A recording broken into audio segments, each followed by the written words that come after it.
Fala galera, fazer uma live aqui com o Falconeri. Hoje a gente vai conversar sobre psicologia, como de costume, certo?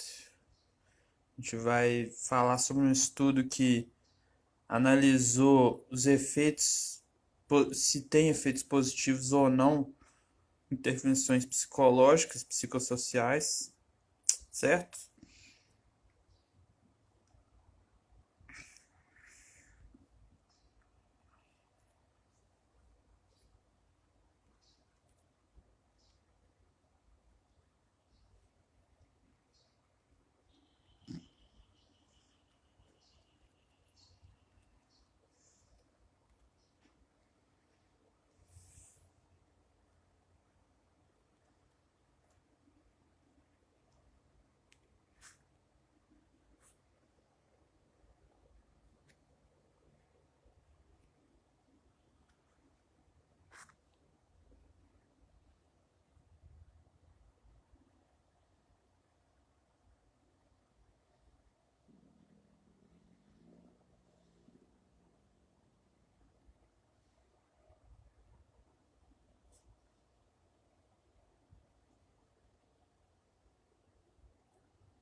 Chamando a galera aqui para entrar na live.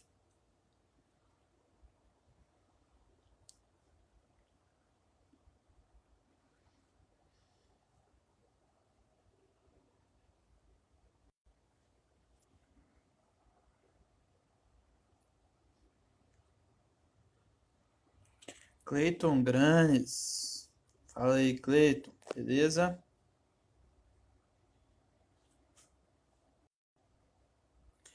Ó, o Falconeri tá aí. Já vou colocar ele. Júnior. Fala, Júnior. Tranquilidade? Top.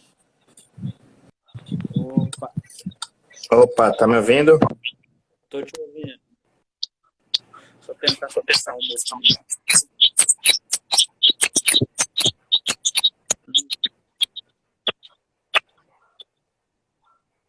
O áudio tá meio que bugando.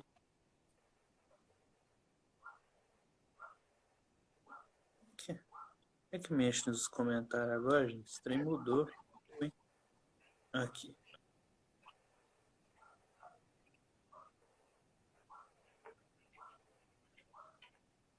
Bom, não consegui fixar, então seguimos a vida.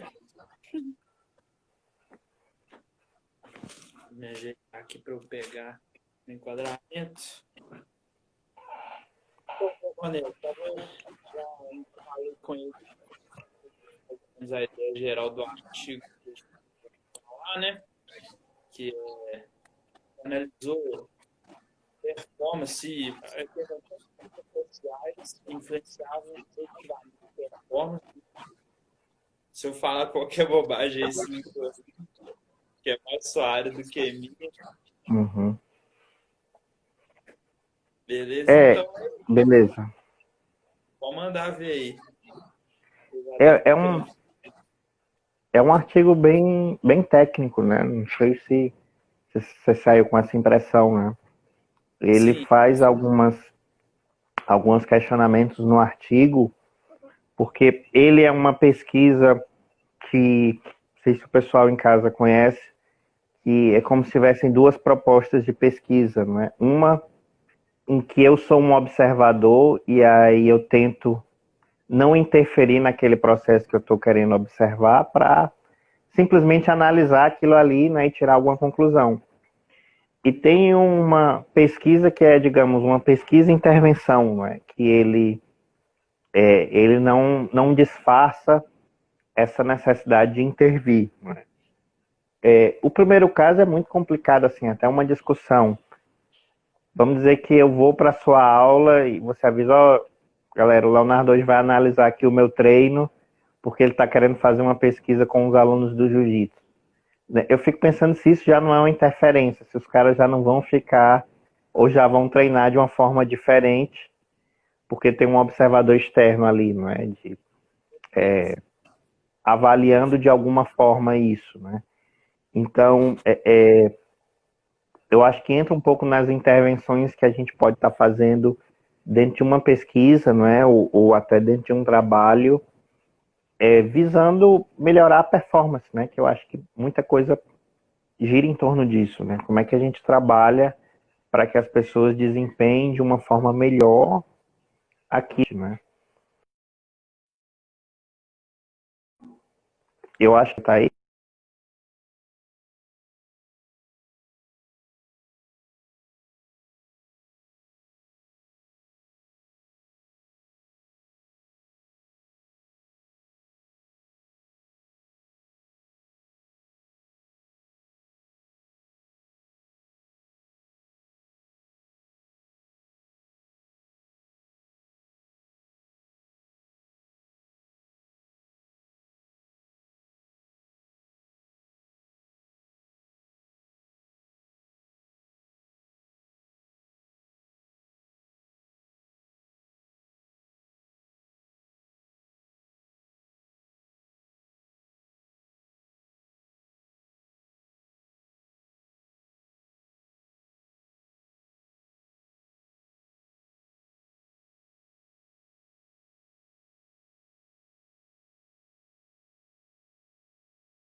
E aí, ixi, o Falconer caiu. Espera ele voltar.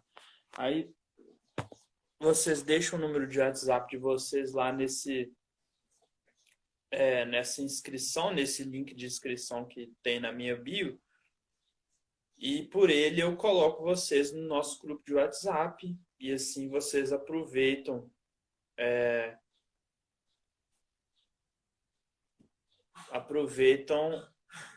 tanto eu avisar quando vai sair live, quanto eu avisar quando vai sair conteúdo. E é isso, a gente conversa sobre jiu-jitsu, a gente troca, a galera manda técnica lá, eu às vezes mando alguma coisa também, técnica, né? Às vezes mando algum insight que eu tive, certo? Então, você quer trocar mais ideias sobre jiu-jitsu, quer aprender mais, aproveitar o tempo, né? Tem um aplicativo que eu uso que ele fala assim, o que alguns minutos de rede social fazem por você. Aqui eu faço dentro da rede social por você.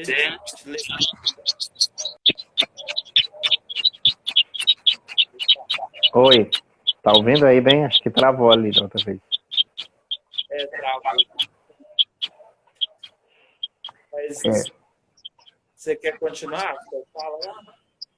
Eu acho que, não sei se você chegou a ver, eu acho que tinha uma pergunta do Pedro, se não era para avisar na pesquisa, né? Falando do exemplo de uma pesquisa que só o observador tá ali, ele já interfere naquele grupo ali, né?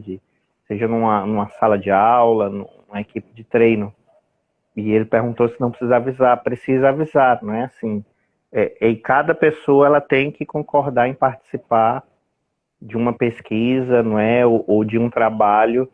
A gente não pode simplesmente, gente, chegou alguém aqui, vai fazer uma pesquisa no meu grupo, né? Assim, as pessoas têm direito de, se for para preencher um questionário, ou se for só para, nem que seja uma pesquisa que elas não preencham nenhum questionário, que só o pesquisador observe e ali ele faça algumas conclusões, né?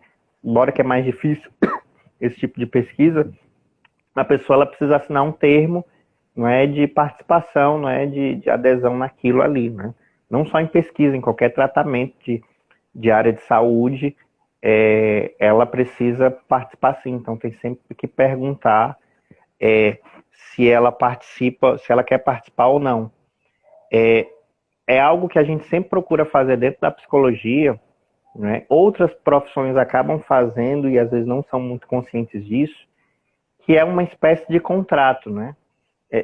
Talvez o pessoal que dá aula, ele deve imaginar que se você for iniciar uma turma nova em um local que você nunca deu aula, você meio que em algum momento vai iniciar suas regras, né? Como é que você trabalha? Olha, eu gosto de trabalhar assim, eu gosto de dar aula assim. E isso está implícito no trabalho, porque meio que você está colocando, tá ok você continuar o processo de acordo com as minhas regras, né?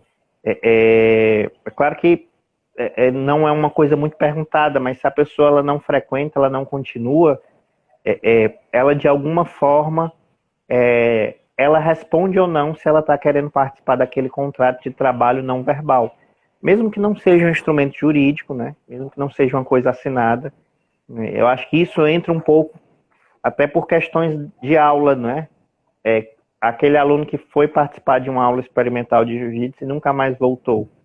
Ele está dando uma resposta de que alguma coisa ali, que talvez não tenha a ver só com o esporte, né? Porque às vezes a gente coloca muito na culpa do jiu-jitsu, é porque o jiu-jitsu é um esporte que lida com pressão, ele não gostou, ele vai fazer muay thai, vai fazer boxe ou judô, alguma outra coisa. Pode ser que ele tenha gostado sim do jiu-jitsu, ele não tenha gostado da forma como determinado professor ele possa dar uma aula, né? Porque isso muda muito de canto para canto, né? Assim, se você for olhar, talvez as posições é a mesma, o triângulo é o mesmo, mas cada professor tem um jeito de como abordar aquilo e de como falar aquilo para o seu aluno, né? Você ia falar, Lucas? À vontade. Não, tô com você. Pode mandar ver aí. Eu acho que isso entra um pouco também nessas questões de contrato, né?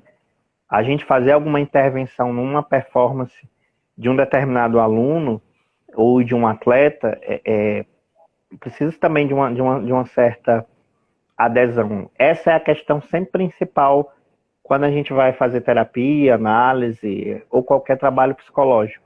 A pessoa quer aquele trabalho, né? Porque às vezes chega o professor e diz assim, esse meu aluno aqui trava, vamos lá, trabalha com ele. Né? O cara quer participar de um trabalho, né? A mãe traz um adolescente com uma complicação para uma clínica para que ele entre um processo de terapia ou de análise. Aquele adolescente, ele quer aquilo mesmo, né? Uma mulher que leva o marido, alguma coisa do tipo. É preciso perguntar se o atleta ele sempre tem o desejo de iniciar aquilo, né? Se ele tem algum interesse em participar de uma pesquisa ou de algum outro trabalho, né? Técnicas à parte, você ia falar? Não, pode mandar. Eu acho que é interessante a conclusão que a pesquisa trouxe, né? Ela trouxe uma conclusão de que e que me chamou a atenção que tem um ligeiro acréscimo nos resultados quando a intervenção na performance é feita pelo próprio treinador, né? Então vamos dizer que o Lucas me chama para fazer uma intervenção com os alunos. Eu posso fazer uma intervenção diretamente com os caras, como eu posso fazer com você para que aí de alguma forma você transmita para os seus alunos, né?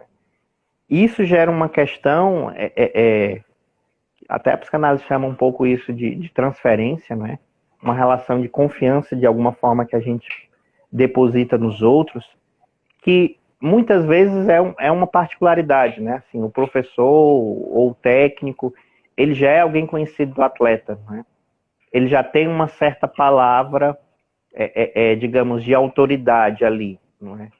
E isso facilita com que algumas coisas que ele traga, ele possa, de alguma forma, causar um impacto naquilo. Né? Não sei se você ou o pessoal que está assistindo já aconteceu, de você sempre dizer alguma coisa com alguém que você coordena, com alguém que você lidera, e de repente chegar alguém que tem uma influência maior, diz a mesma coisa, pessoal, poxa, nunca ninguém tinha me dito isso, né? Porque simplesmente mudou o emissor daquela mensagem, né?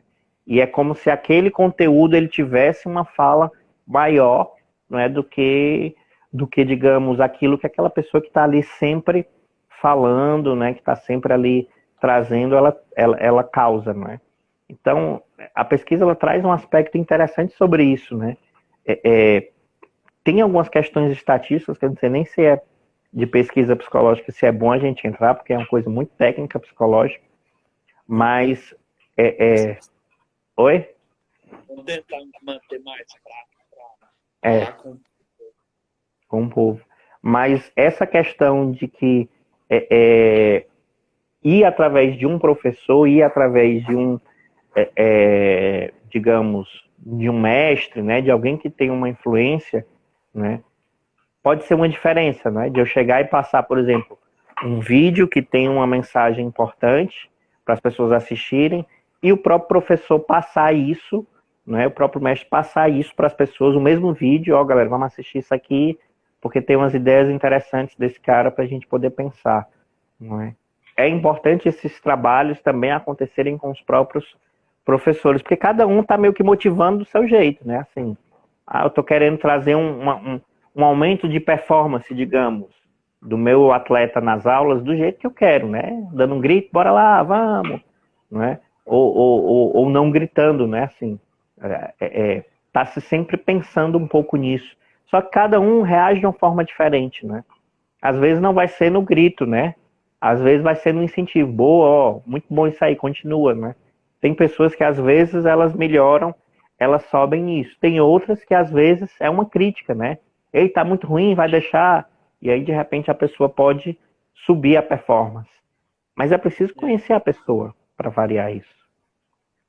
Às vezes a gente estimula uma competição também, né?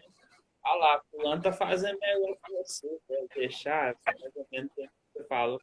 Eu achei muito interessante essa conclusão que você falou. Até imagino que também em si que o treinador, além de já ter uma posição de autoridade ali dentro da turma, ele também já tem geralmente um relacionamento construído mais a longo prazo, né? Isso deve também afetar, né, positivamente para favorecer a aumento de performance devido a intervenções psicológicas. Falando mais de forma popular, eu acho que uma intervenção psicológica, alguém falar alguma coisa que tem que motivar, vai fazer diferença se ela tem uma relação com quem está sendo ali sofrendo interferência. Se ela já tem uma posição de autoridade para aquela pessoa, né? E essa parte foi mais legal. Fora a tecnicalidade dele, já vocês têm uma coisa que deu muito para aproveitar.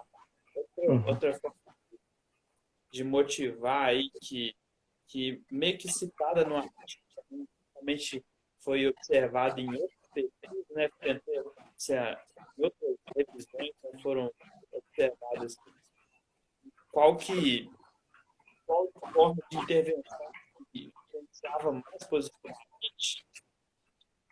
Por exemplo, tinha estabelecimento de metas. Eu tento trabalhar bastante estabelecimento de metas. E é claro que depende muito do que você falou, né?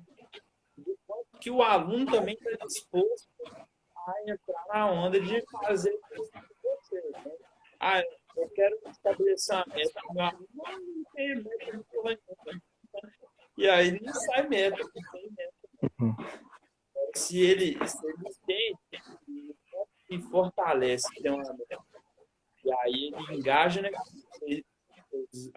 De comum acordo escolhe uma meta, e eu acho que tem um efeito muito forte. É interessante essa questão de meta estabelecida. Não sei se você soube, mas tem um faixa preta dos irmãos Mendes, o Jonathan. Ele tem um jogo de guarda, né, assim, muito forte, né, de berimbolo. É bem característico dele.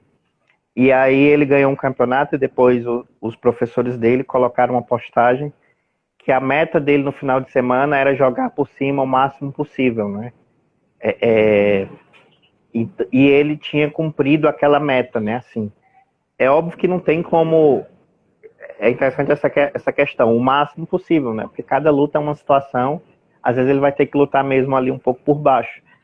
Mas eu acho interessante um faixa preta, que já tem até uma referência nacional, internacional, apesar de muito novo, ele ter ainda essa meta de um professor chegar e dizer, olha, eu quero que nesse campeonato você jogue de passador, jogue por cima do seu adversário o máximo de tempo possível, né?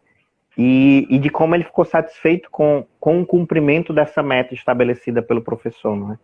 Porque isso que você falou de estabelecimentos de meta, elas são muito importantes, porque senão fica uma coisa muito geral. Ah, a meta é ser campeão, né? É todo mundo, né? Mas tem coisas mais específicas, não é? O que é que a pessoa pode trabalhar no jogo, ou até mesmo num treino, né?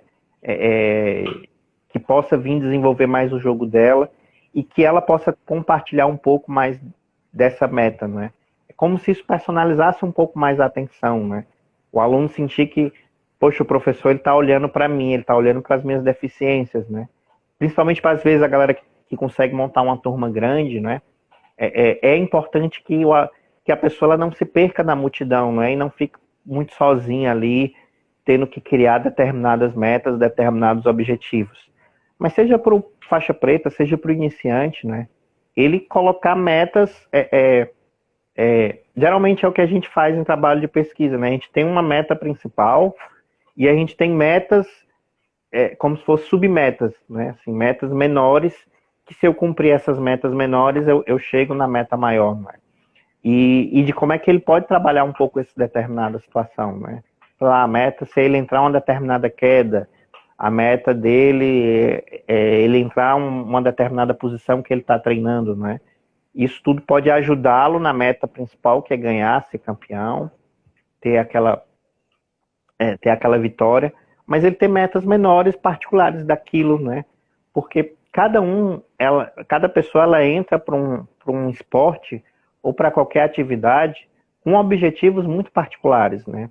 Então, assim, não dá para universalizar isso, né? Tem pessoas que estão ali para determinadas coisas. Alguém quer ser um atleta profissional, né?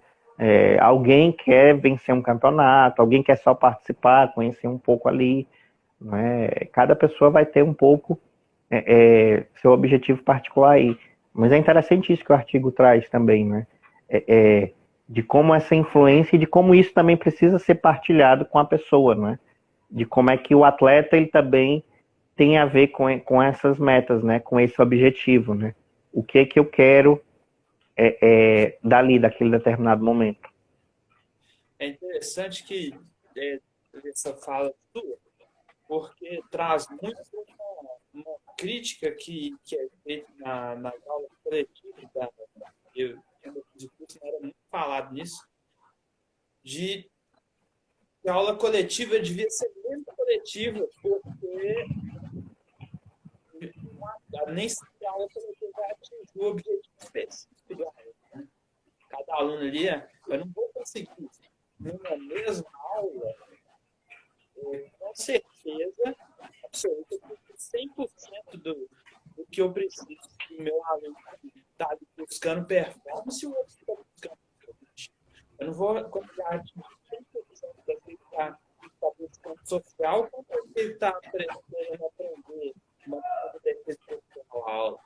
Então, quanto mais eu conseguir separar a aula para ela ser individualizada, melhor é para o aluno.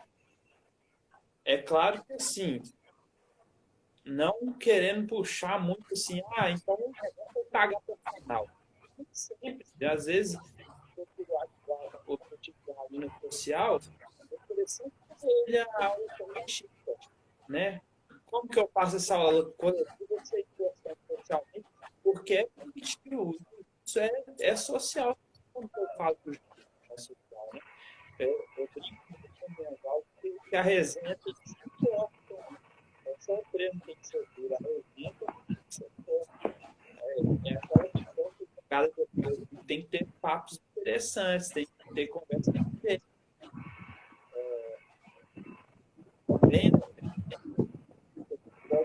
com estabelecimento de metas, por exemplo, atingir os objetivos específicos. Eu estou pesado, eu queria pesar o ideal. Então, tento estabelecer uma meta aí, perder 20 quilos por semana. Não, ainda está muito, vão X quilos por mês, 2 quilos por mês você vai tentar perder. E aí você dá ênfase nessa do treino para mim, que vão ter mais exigentes fisicamente. E eu acho que a gente consegue mais individualmente os alunos, e acaba por ser tanto assim, mercadologicamente, de se atrair o aluno para ele se reter na atividade, quanto no quesito de transformar a vida das pessoas através do esporte, que total faz diferença. É uma coisa interessante que você falando aí, né? Eu vejo que, às vezes, eu assistindo alguns seminários na internet, é sempre uma pergunta que as pessoas fazem, né? Como é que fica esse coletivo, né? Seja para dividir uma aula para um graduado ou para o iniciante. Você passa uma posição muito complexa e aí, às vezes, o iniciante não tem ainda uma habilidade, até mesmo física, para executar aquilo, né? Ou então você passa, às vezes, uma posição um pouco básica e aquele graduado já fez tantas vezes, ele está precisando, talvez, de uma variação maior, não é? Ou então, como é que você separa isso, né, do teu aluno que compete, né, e, sei lá, faz 3 treinos por dia, de um senhor que só consegue fazer um treino à noite, não é, e que não tem competição, pretensão de uma vida de atleta, mas tem uma dedicação no esporte, né? E é interessante que essa coletividade, a pessoa precisa atender o máximo possível o grupo, né, assim, porque às vezes alguns professores é como que eles elegem determinados alunos e parece que a aula é em função daquele determinado aluno, né? O que ele gosta, o que ajuda para ele, né? E os outros meio que vão ter que se virar ali, né? E tem muitas discussões, eu não sei se você já ouviu, até eu já vi com os irmãos Mendes, porque eles têm uma visão bem profissional dessa coisa de dar aula, né? Que eu acho que é uma discussão, porque algumas pessoas meio que competem, tipo, eu tenho que dar aula porque é o jeito, né? Assim, eu gosto de competir, sou faixa preta, mas é o jeito. Mas de repente é da onde você paga suas contas, é dando aula, não é na competição, né? Talvez um absoluto ali é que vai premiar, mas não é sempre que você vai ganhar, talvez. E como é que a gente pode disseminar uma cultura de essas aulas serem especializadas, né? Aqui mesmo no Brasil, né? Porque a gente vive a cultura das pessoas irem para fora para terem aulas, né? Para competirem.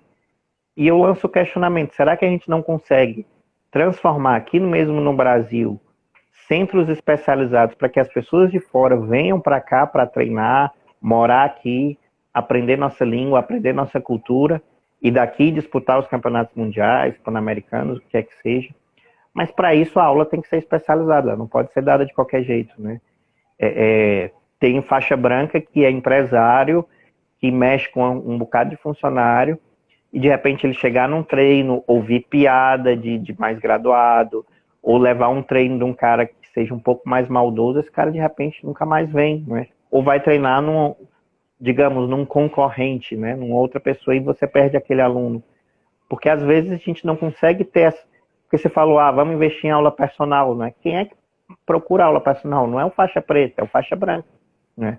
É ele que vai chegar e, professor, olha, eu queria uma aula extra particular, e de repente até o professor consegue ter uma renda complementar ali, não é? Então, eu acho que fica o questionamento de como é que a gente não desiste também de determinados alunos, né?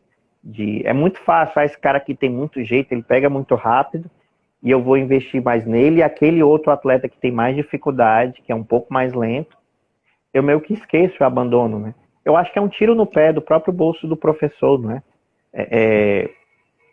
Você pensar o que você faz também como um negócio, né? Como uma profissão, como algo que precisa de uma especialização, que precisa de uma reciclagem. E eu não falo só de reciclagem no sentido de posição, de técnica de jiu-jitsu, mas de outros componentes, como é que você fala bem, né? Como é que você se expressa, como é que você faz um acompanhamento. Eu não sei se foi o seu caso, mas às vezes isso que a gente falou do mestre ser uma figura de confiança, às vezes o aluno é que procura ele quando se separa da mulher, quando está com um problema pessoal, né? Às vezes é ele que ele vai procurar para ouvir um conselho, alguma indicação, e até nesse sentido ele precisa ter algum conhecimento de vida, né? Para cuidar da saúde mental daquele aluno dele, né? Assim, Ele não pode simplesmente, olha, minha função é dar aula de jiu-jitsu, cara, te vira aí no teu casamento. Ele vai precisar dizer alguma coisa aí, porque não é interessante que esse cara saia, né? E principalmente pare de treinar num momento difícil, né? Tem quantas pessoas que já tiveram uma ajuda mental por conta dos treinos, né? Assim, é importante não abandonar num momento difícil, por mais que seja complicado dar conselhos, né, nesse tipo de situação. É isso mesmo. Já me ocorreu algumas vezes, acontece por isso que a gente discutiu, né? Que imagino que seja por isso, né? Porque a galera vê a gente como um cara que às vezes pode contar, às vezes você dá um discurso ali, a pessoa fala assim, olha só, esse cara sabe o que ele está falando. Ele, ele é centrado, ele tem a mente clara para tomar decisão. E aí acaba culturando essa âncora, né, para manter na vida, né, manter a saúde. Eu queria agradecer por estar participando aí, que já passou aqui, eu vi o Guilherme, o aluno, o faixa preta da equipe, o Caio, o Edson, acho que deu uma passada nele lá no nosso grupo da Wolves, né? Passou gente lá, a Ana Costa, minha aí. Eu imagino que deve ter passado bastante gente conhecida sua aí também, porque eu vi muita gente. É isso. Eu, eu acho que é isso. Eu queria complementar. Por que que eu queria trazer hoje? Para falar não só de. Eu até talvez eu traga vou tentar pesquisar de novo para ver se eu acho do assunto, até especificamente na tecla que eu queria saber, que é o que está no controle, o que está no controle do treinador e da equipe em volta do atleta que pode, ou do praticante, né, como atleta, que vai influenciar a performance, né? Que eu já vi gente falando aí de três aspectos, né?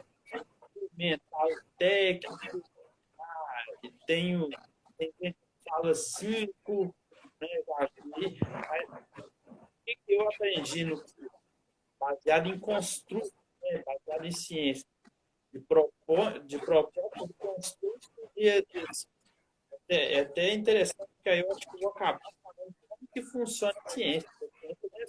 Um cara estudou, tá, fez o estudo dele e ficou ali como se deu negativo e ficou com verdade, não é assim.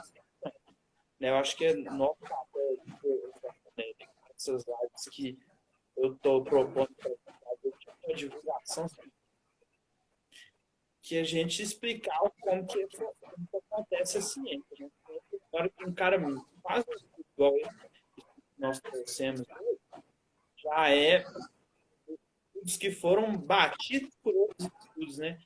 Que eram outros pares, que são pares, outros cientistas de áreas semelhantes ou a mesma publicado e tentaram bater na hipótese, cara, a hipótese sua pode estar errada e assim, está errado.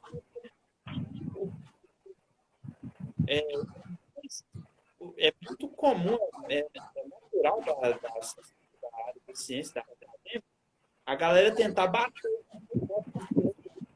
hipótese está mais forte.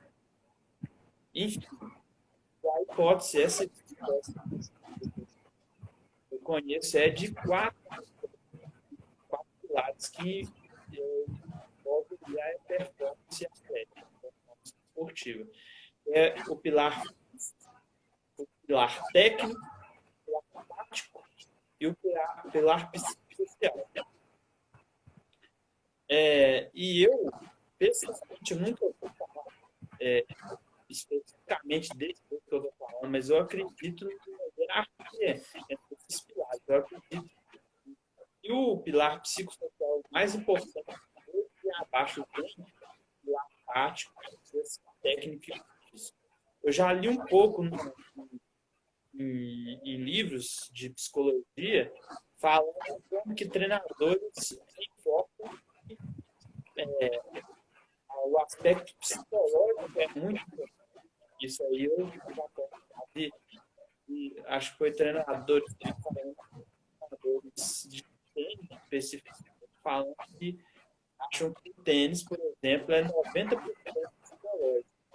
E vamos falar assim que o tênis também é um esporte individual, né? Um contra um também. Porque os que a gente chama de xadrez humano, o aspecto psicológico será que não está tão forte. Eu acredito não, que o aspecto psicológico é muito forte, sim. Tenho, sei de do jiu-jitsu que eu concordo, por exemplo, o Marlon Claro, que fez uma série de lives recente, e N coisas dela, é que ele acha que esse pilar psicológico, né, ele separa em dois, né, mental e emocional, ele considera que é negligenciado, né? Que as pessoas geralmente, eu treino isso que eu posso fazer mais para melhorar, eu posso malhar, eu posso puxar um peso. Mas você fica nervoso para treinar,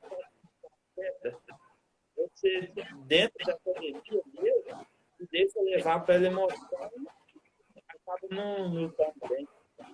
Será que isso será que pode ajudar? É muito interessante isso, porque primeiro porque quando a gente vai fazer o trabalho psicológico, a pessoa não vai poder fazer sozinha, né? Eu estou muito nervosa, estou muito ansiosa na competição, para a próxima competição eu vou fazer um trabalho sozinho, né? Ninguém se trabalha sozinho, não existe autoanálise na parte psicológica, né? A gente sempre vai prefigurar a gente precisar de um outro. E às vezes isso é complicado na cultura do jiu-jitsu, né? A pessoa pedir ajuda, né? Mesmo que o meu trabalho seja um trabalho sigiloso, que não expõe a pessoa, acaba que é a minoria mesmo que procura um trabalho e uma intervenção nisso, né? De como como eu posso melhorar em relação a isso. Você falou aí desses pilares, que eu também conheci esses quatro, e da importância do pilar psicológico, porque se a gente pensar num atleta que chega muito mal fisicamente, né, para uma competição, ele, digamos, tecnicamente também está mal, está com algumas deficiências de posição, e taticamente ele não pensou em nada, ele vai ali no improviso, mas ele vai com o pilar psicológico muito forte, muito confiante, sem dúvida, sem ansiedade. Eu acho ele com mais chance de ganhar do que o cara que está bem fisicamente, que está bem tecnicamente, que está bem taticamente, mas está ansioso, está nervoso, está muito mal psicologicamente. Eu acho que esse cara que tem um pilar psicológico forte, mesmo que os outros todos estejam mal, e é importante lembrar que o ideal é que todos os pilares estejam bem, né, para que você trabalhe, ele tem mais chances, né? Eu sempre procuro trabalhar, porque é importante o trabalho físico, a confiança, o treino, a preparação física também complementar, para que isso não seja o combustível na hora da insegurança. Se na hora da insegurança ele treinou pouco, na hora da competição isso vai assombrar ele. Ele vai dizer, poxa, eu treinei pouco, é capaz de eu perder essa competição. Mas se vier esse pensamento, ele olhar e dizer, não, eu treinei muito, né? A ansiedade dele talvez vai procurar uma outra justificativa, mas pelo menos essa ele vai talvez tentar contrabalancear um pouco. Mas a gente tem uma cultura de não investir um pouco nisso, né? Temos não só na parte de performance, mas em saúde mental, depressão, ansiedade, qualquer outra coisa que o atleta possa ter. O jiu-jitsu tem muito essa cultura da força, não é? De eu sou forte, não é? De que eu sou guerreiro, eu visto uma armadura, eu vou para uma guerra. E talvez nesse personagem do jiu-jiteiro forte, ele reconhecer que psicologicamente ele não está tão forte, ele não consiga ainda admitir um pouco isso, né? Então talvez ele vá tentando adiar ou deixar um pouco de lado, né? Mas esportes individuais, eles tendem a ter uma demonstração de psicologia ou uma necessidade disso muito mais do que o coletivo, né? No futebol são 11, né? Dá para eu tocar de lado e tô morrendo de medo, mas eu vou tocar aqui de lado e alguém mais no meu time vai resolver a partida, né? Num tênis, no jiu-jitsu, ele não vai ter essa opção, né? Se ele não decidir, ninguém vai decidir por ele, né? Se ele for ruim, é como se o esporte individual, ele dimensionasse muito mais a má atuação, né? Ficasse muito mais exposto para o público quando alguém não vai bem, quando alguém trava, ou quando alguém vai muito ruim em uma determinada partida, não é? A gente tem casos de atletas conhecidos que param no meio de uma competição, né? E que isso fica comentado, poxa, o que foi que aconteceu com fulano? Travou de novo na luta ali com o Felipe Pena. Isso fica dimensionado porque é um esporte individual, né? Então, num esporte mais coletivo, que isso às vezes também dimensiona, né? Eu lembro do caso do Thiago Silva, capitão, na Copa daqui, ele não quis bater o pênalti, né? Ficou dimensionado, mas como o Brasil ganhou do Chile nos pênaltis, passou, né? Mas se é um esporte individual e ele chega, eu não vou lutar, acabou. Não tem como alguém, fulano substitui aqui e luta no lugar dele e ganha por ele. Não tem como isso acontecer, né? A dimensão ficaria muito maior da desistência. E não se tem um investimento nesse pilar, né? Assim, a gente não tem uma cultura de complementar o trabalho, né? E eu sempre gosto de usar a expressão trabalho do que treinamento, né? Tá muito em moda o coach mental, como se a gente pudesse similar o nosso corpo, fazer um certo treinamento, né? Se você também tem conhecimento físico, você sabe que se você faz um trabalho contínuo num determinado músculo, aquele músculo responde, ele não tem a opção de se recusar a responder o trabalho, né? Então você treina, você consegue treinar corpo, você consegue treinar uma série de situações físicas. A nossa cabeça, ela não é possível de ser treinada, não é assim? A gente não tem como fazer um trabalho e a partir desse trabalho eu esperar ali no futuro que ela reaja com aquilo, não é? O músculo, ele vai ter aquela explosão que eu estou esperando que ele tenha naquele momento, não é? Mas a nossa cabeça não.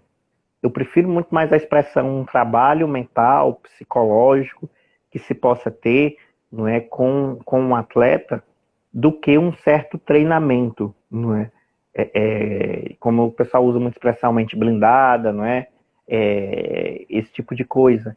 Mas a gente não tem como ter garantia de que alguém que tenha um trabalho todo durante muitos anos, ele não chegue, digamos, a ter problemas. Se a gente pegar um atleta que na sua capital, na sua cidade, ele começa a ganhar competições e ele vai adquirindo uma confiança. Será que quando ele for disputar um campeonato brasileiro pela primeira vez, a cabeça dele vai tão confiante? Tem gente que vai. Mas tem gente que quando muda isso, passa por uma situação. Aí ele vai disputar um campeonato mundial ou um campeonato no exterior. Será que a cabeça dele, que estava preparada para aquele ambiente na cidade dele, não vai sentir um nervosismo, uma pressão maior? Será que se de repente ele chega numa faixa preta e vai lutar com um cara que era ídolo dele, né, que ele via, e que fulano ganhava os campeonatos, um Leandro Lô, um Meregali, de repente eu estou agora lutando com um desses caras. Será que não vai ter um componente ali de excesso de respeito, né, de admiração? Tudo isso são fatores novos, né, que vão trazendo e que não tem como se treinar a cabeça para esse tipo de situação, não é? Para esse determinado nível de pressão, né? Tem gente que às vezes quando passa para a faixa preta, já vi relatos, sente uma pressão maior numa estreia de campeonato na faixa preta e que nas faixas coloridas ele não sentia tanto isso. Isso aí acontece. Já vi cara que performou de forma excelente regionalmente nas faixas coloridas e na faixa preta ele não conseguiu performar já com alguns anos, conseguiu performar já em alto nível, né? concordando com a sua fala aí, primeiro com aquela parte que você falou, o cara que está psicologicamente forte, está com dois lados fracos, você acha que ele está mais preparado do que o cara que está com dois lados fortes e o psicológico mais fraco. O Mário Reis, ele soltou um documentário dele recente no YouTube e ele fala o seguinte: não adianta o cara entrar pro ele tá treinando duro, tá beleza, ele tá duro tecnicamente, beleza, e aí chega no campeonato e não leva o coração. O que é isso? É o cara não entrar com o olho, é o cara não entrar brigando por posição por posição. O cara não entrar esperando que ele vai trabalhar. Se ele tomar raspa, ele tá brigando para ele tirar o jogo, né? E é isso que um dos aspectos fortes que o Mário trabalha com o aluno. E outra coisa que eu queria falar, Que é um ponto fundamental, né? Gente que performa bem nos treinos e que tem dificuldade de colocar o mesmo nível na competição, né? Tem muita gente... Eu achei interessante que eu vi um atleta ele perguntando: será que o treino é uma enganação, né? Como se, tipo, ele foi em alto nível no treino e quando ele vai para a competição, ele visse que ele não fosse tão bom quanto ele foi no treino, né? E eu tentava falar justamente o contrário, né? Se é num treino, se nem é num treino, de repente você botou o tatame, sei lá, no quintal da sua casa, chamou um amigo e fez um treino muito bom, talvez o melhor da sua vida, né? Assim, sem ninguém ver. Se você fez alguma vez, você é capaz de repetir, não é? Eu acho que muitas vezes o fator estressante da competição é que disfarça a performance do atleta, não é? Mas não é que o treino engana, eu acho que a competição é que engana, né? Pô, o cara não é tão bom, foi pra competição, foi ruim, mas no treino ele vai bem, ele é bom. Tem algo dentro dele que ele não consegue levar aquela capacidade dele, que existe, para a situação de competição, para repetir aquilo, né? Mas se você faz algo, você tem a capacidade de repetir aquilo em algum determinado momento. com certeza.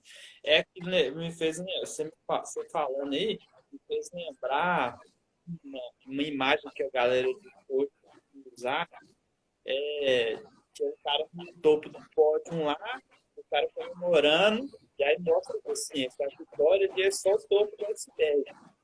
Embaixo dele tem todo o iceberg. Mas nós podemos falar isso de cada cara que entrou aqui. Cada cara que botou a cara para jogar a parte da inscrição, vamos supor que às vezes o cara nem tem essa grana toda, né? É de classe média, classe mais pobre, e dá um jeito de arrumar grana para inscrição. Ele paga a inscrição, ele vai lá, tem uma coragem para enfrentar os outros caras que estão lá, que treinaram também, que se prepararam também. E ele vai lá e consegue algum resultado que para ele, às vezes não foi o melhor resultado, conseguiu o topo do pódio, mas ele ganhou uma luta, ou então perdeu para o cara que ganhou a chave dele, ou perdeu por uma vantagem forte. Então, para aquele cara ali, teve também, aquela performance dele, tudo embaixo dele, toda a preparação, toda a construção dele como pessoa, está debaixo daquele técnico. Também sobre confiança que você falou, que cada coisa que é claro que não adianta só preparar psicologicamente, o treino também vai fortalecer, vai dar combustível para a falta de confiança da técnica, da parte física, né? E o Muhammad Ali também fala sobre isso, que ele fala assim, você vai se construindo em vitórias. Você vai criando vitórias no seu dia a dia e vai aumentando a confiança. Ao acordei cedo, o que eu tenho que fazer para me preparar para o meu dia?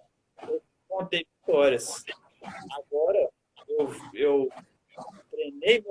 treinei minha parte de força, que eu senti que eu estava fraco. Agora eu estou mais forte, eu posso estar mais perto. Aí eu senti que eu estava tendo dificuldade de passar a guarda lançada. eu peço meu colega que não tá pô, agora laçado eu treino nela, eu bati nesse aspecto, agora eu posso, eu me preparei melhor para laçar. É interessante que esse exemplo que a gente falou do pilar físico ou do pilar psicológico dá fazer o cara vencer, isso acontece pontualmente, né? Se no decorrer de uma sequência ele continuar não investindo na parte técnica, física e estratégica, isso fatalmente vai ocasionar ele perder, né? Uma vez ele talvez consiga compensar ali em um determinado campeonato ou uma determinada luta, não é? Mas se ele continuamente ele for fazer, tecnicamente vai ficar exposto, né? Se ele não treina e os outros adversários nervosos continuam treinando, a tendência é esses caras se acalmarem. Eu estou vendo um erro aqui na guarda dele, eu vou me aproveitar. Ou então estou vendo uma inconsistência na base dele, eu vou conseguir raspar. A parte técnica vai se sobressaindo com o tempo, né? Eu sempre costumo dizer que o meio de luta é o momento mais difícil da luta. Porque no começo da luta, quem está nervoso. E no final da luta, quem está mal preparado fisicamente vai estar cansado, né? No meio da luta, a tendência da pessoa estar mais calma e não estar totalmente cansada e estar mais aquecida, não é? E talvez ser o mais difícil, porque quem for ficar nervoso, se não for uma luta que for decidida logo, ele vai talvez se acalmando dentro da situação e talvez até conseguindo ganhar aquela determinada luta, não é? Então é importante dizer que, tipo, não dá para você investir num trabalho psicológico e achar que só isso vai garantir, porque você tem uma cabeça forte, porque você é frio na competição e você não faz, né? O seu dever de casa. É importante trabalhar, né? É importante ter essa sequência nos treinos e ter esse apetite de trabalho aí, não é?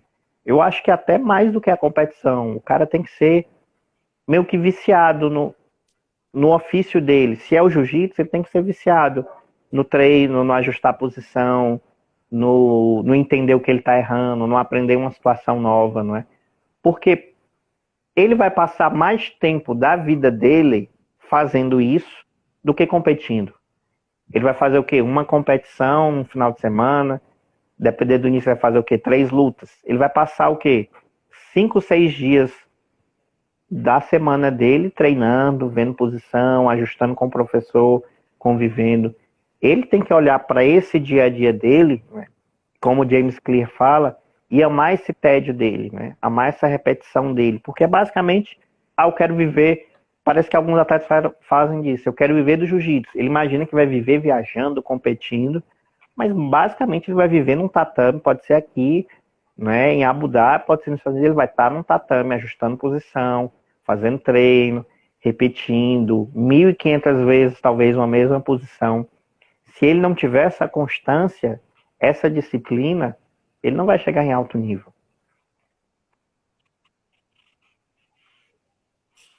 Leonardo, nós já estamos quase vencendo a nossa 1 hora aí de live. O bate-papo foi muito bom. Não, a conversa foi boa demais, foi muito produtivo hoje, eu acho. Até porque eu acho que o artigo acrescentou pouco praticamente e de forma prática, e a gente conseguiu deslanchar mais assim de forma com a nossa vivência prática, né, o que acabou gerando sendo mais interessante. Então, obrigado você por topar fazer essa live aqui comigo. Tá? Sempre são boas as lives contigo, muito bom. Quero agradecer cada um que passou aqui na nossa live e cada um que vai assistir isso depois. Obrigado já por adiante para todo mundo. Eu vi que o Nizinho aqui entrou agonia mesmo, então um salve para o Nizinho aí. E é isso aí. Você quer agradecer quer me mandar um salve aí, alguma coisa? Não, agradecer ao pessoal que deu uma passada aqui, né, que talvez viu, que vai talvez assistir mais tarde com um pouco mais de calma, né? E também agradecer mais uma live, mais um bate-papo, né? 1 hora eu nem sinto passar aqui. Tão gostoso a gente conversando, nem ver o tempo passando, né? E é isso aí, né? segunda-feira que vem acho que a gente está de volta aí conversando sobre outras coisas.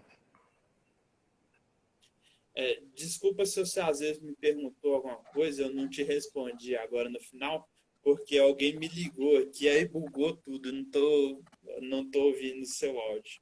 Mas eu acho que o pessoal tá ouvindo normal, foi problema do meu telefone aqui.